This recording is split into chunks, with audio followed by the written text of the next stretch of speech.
ご理解第46節。痛いのが治ったのでありがたいのではない。いつもまめながありがたいのぞ。本日もおかげさまで、家難、盗難、水難、家内安全、無病息災の大御影を被りまして、誠にありがたい一日でございました。厚く御礼申し上げます。との祈りは、毎晩就寝前のご記念の時の心からのお礼の言葉です。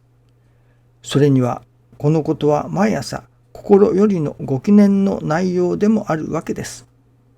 痛い思いをする前の願いの信心が必要であります。いかにも欲張った信心のようですが、おかげを受けねば信心の誠を表すことができませんから。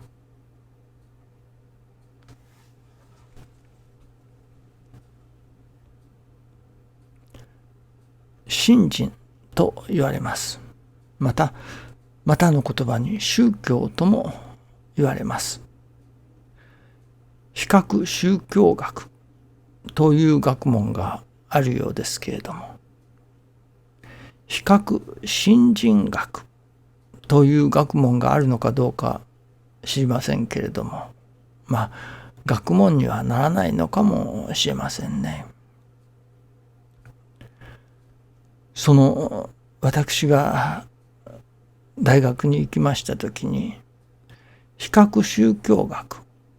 ならば奨学金が出るけれども、いわゆる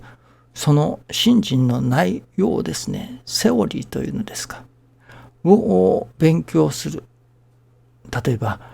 キリスト教の神学なら神学というものですね。それには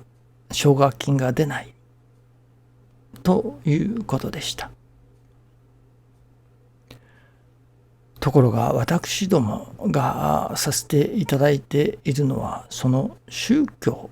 というよりか信心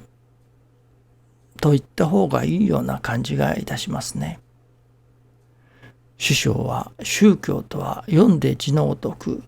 宇宙が示すことを教えるのが宗教だと教えてくださいましたが、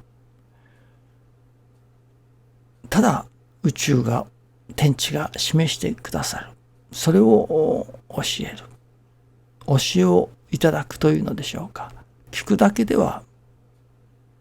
宗教ということになってしまいますね。定かではありませんけれども、日本には昔宗教という言葉を使わなかったと聞いたような気がいたします。明治時代になってその外国の言葉レリジョンですか、それを日本語に直して宗教と翻訳したと。そこから宗教という言葉ができたということを聞いたことがありますけれども、それが本当かどうかわかりませんけれども、信心という言葉は昔からあるように思いますね。それは教祖様もやはり信心と使っておられますね。ですから日本には昔からいわゆる信心をするとかいう言葉はあったように思います。宗教をするという言葉があったかどうかは分かりませんけれども、信心をするという言葉はあったように思いますね。宗教と信心とは少し微妙な違いがあるように思うのですね。私どもがせねばならんのは宗教ではなく信心だと私は思うのですね。その信心、この道の信心がどこがどう違うのか、その大きな特徴はいわゆるインターアクティブ、双方向であるというところだと思いますね。片瓶で願い捨てではないというところです。昔のテレビはテレビの映像を私どもが見るばかりでしたけれども、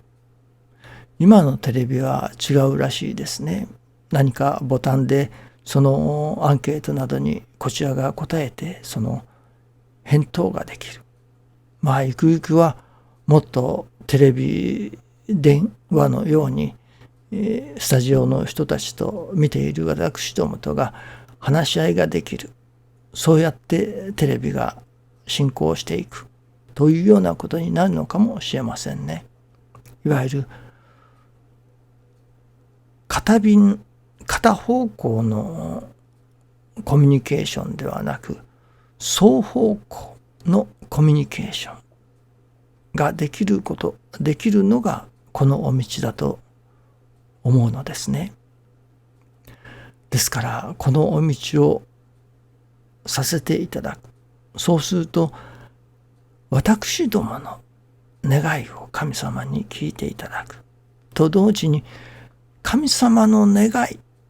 を私どもに教えてくださる。そして神様の願いを私どもが聞こうとする。そういう信心だと。それを、これは意味が違うかもしれませんけれども、愛をかけよと、これはいろんな意味があるでしょうけれども、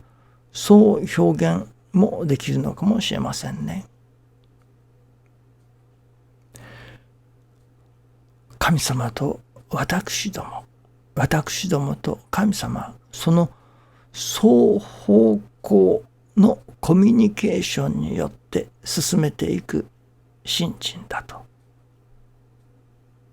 ですからただ教えをいただく、そして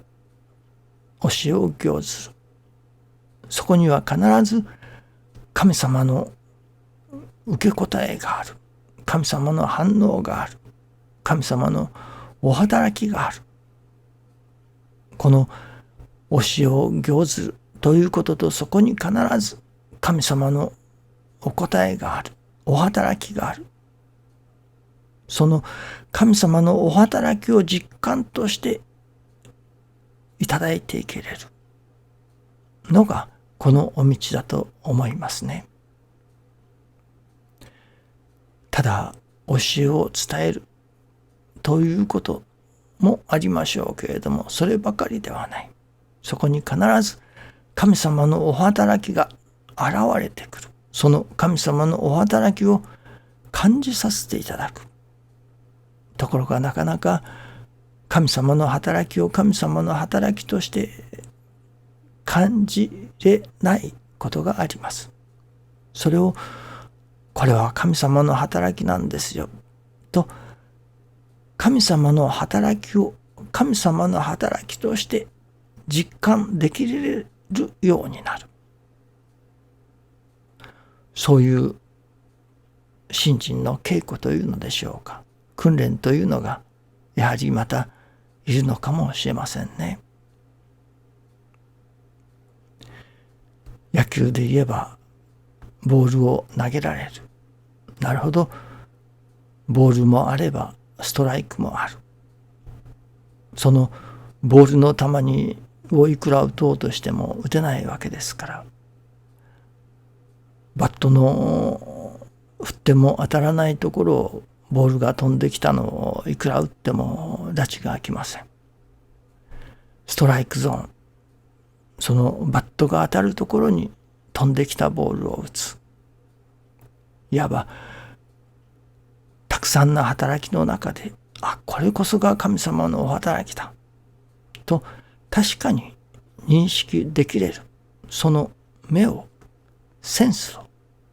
やはり養っていかなければならないように思いますね。そのためにはまずは話を聞いて、なるほど、そうやってこうやって神様のお働きを、神様のお心を実感していくのかという話を聞くことがまず第一かもしれませんね。どうぞよろしくお願いいたします。ありがとうございます。